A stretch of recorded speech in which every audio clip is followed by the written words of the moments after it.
Bem, pessoal, continuando então nossa aula sobre Brasil Colônia, a gente vai agora entrar propriamente no período chamado período colonial mesmo. No episódio 1, a gente viu essa parte relativa ao período pré-colonial, que vai de 1500 a 1530. O objetivo dessa primeira aula foi a gente compreender como os portugueses trataram o Brasil nesse período dessas 3 primeiras décadas após a chegada de Pedro Álvares Cabral ao Brasil, e com isso a gente tem a oficialização da tomada de posse das terras conhecidas como Brasil pelos portugueses, certo? Então vocês estão vendo aí que a gente vai iniciar com a temática capitanias hereditárias, mas antes vamos dar uma retomadazinha em relação a essa temática que vai de 1500 a 1530, certo? Vamos lá?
Então, pessoal, como a gente pode perceber o seguinte, Portugal transformando o Brasil em uma vitrine na Europa, porque passa a ser cobiçado e visto por outros países e outras nações europeias com um olhar mais de interesse, os primeiros a frequentar o litoral brasileiro vão ser os franceses, né? Os franceses, eles também passaram a frequentar o litoral brasileiro. E essa frequência, esse frequentar dos franceses no litoral brasileiro era um frequentar clandestino, porque os franceses eles vão se posicionar como piratas e chegando ao litoral do Brasil eles começam a estudar e também a fazer alianças com os nativos brasileiros.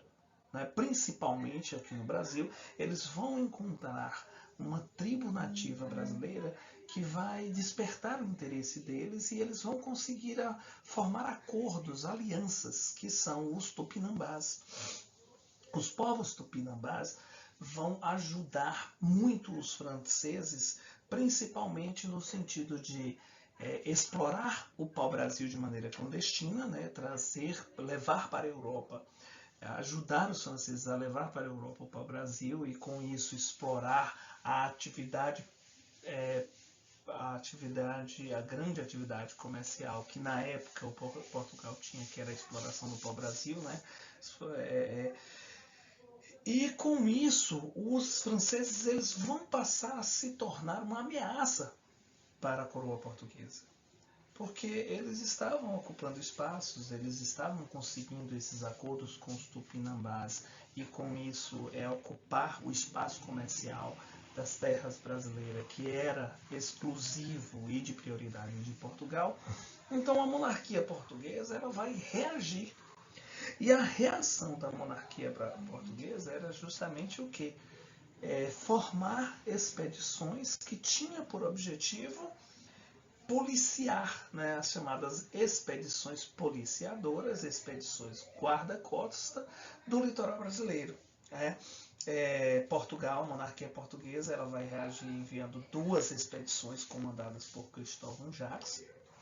Porém, Cristóvão Jacques vai concluir o seguinte: a extensão territorial do Brasil é muito vasta, é grande. Não havia possibilidade, naquele momento, com a disponibilidade de recursos humanos e recursos materiais que Portugal, que a coroa portuguesa tinha enviado, condições de proteger o litoral brasileiro. Né? Era impossível diante da extensão, a grande extensão do litoral brasileiro naquele momento. Então, Portugal, com medo de perder a terra brasileira para os franceses e pelo interesse em fazê-la produzir riqueza, né, vai o que? Decidir colonizar o território conquistado, o território brasileiro. Né? Para isso aí vai chegar justamente no momento em que a gente chama de início da colonização, de transformar o Brasil em colônia, que é em 1530, Dom João III, que agora era o rei de Portugal, né? Ele assume o reinado de Portugal em 1521 e vai até 1557, ele decide promover as chamadas expedições colonizadoras. E a primeira expedição colonizadora é a de Martim Afonso de Souza, que tinha por objetivo combater os franceses, explorar o litoral brasileiro e fundar as primeiras vilas, né? Certo? Então, nesse bloco aqui eu gostaria que vocês compreendessem justamente isso, né?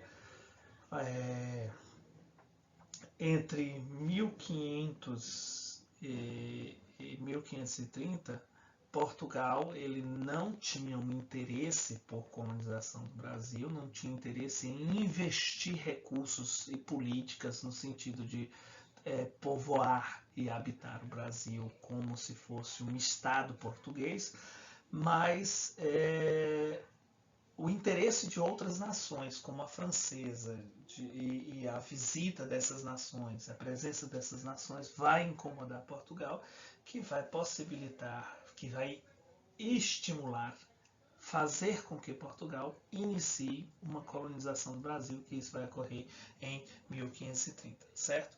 Então, vamos partir para o outro ponto desse episódio, que é a formação das capitanias hereditárias a partir dessas expedições chamadas expedições colonizadoras, certo? Vamos então para esse bloco do nosso episódio. Então, como a gente já disse, né, a expedição de Martim Afonso de Souza, ela é uma expedição que tem um dos objetivos principais, o combate aos franceses, né, combater os franceses, explorar o litoral brasileiro. Agora, é importante fazer um destaque especial pelo seguinte, que justamente Martim Afonso de Souza que vai ter autonomia para criar a primeira vila do Brasil, a primeira vila com uma cidade, né? Então, em 1532, em uma região que era habitada por povos nativos chamados Guaianazes e Carijós, São Vicente, Afonso de Souza, Martim Afonso de Souza, ele vai fundar a primeira vila do Brasil, né, a Vila São Vicente, né? Claro que como uma cruz para representar ela, ele vai criar uma capela, ele vai erguer uma capela, ele vai erguer o primeiro engenho justamente para possibilitar a produção de cana-de-açúcar, né? E aí eu trago um quadro, né? Eu coloquei aí assim uma gravura de Benedito Calixto. É uma gravura a óleo, uma pintura a óleo, uma pintura de 1900, né?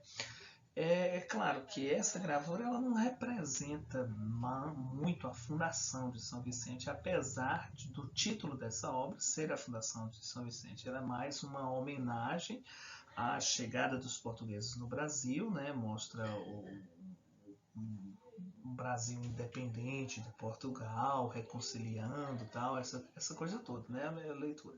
O interessante é mostrar aí assim, você vê a representação que ele faz dos indígenas, né? Do lado direito de quem está olhando, e do lado esquerdo você tem as roupas volumosas, capacetes, espadas, né? Que os portugueses ostentava na chegada, né? Então, o mais importante aqui agora é compreender isso. Nós temos o marco inicial da fundação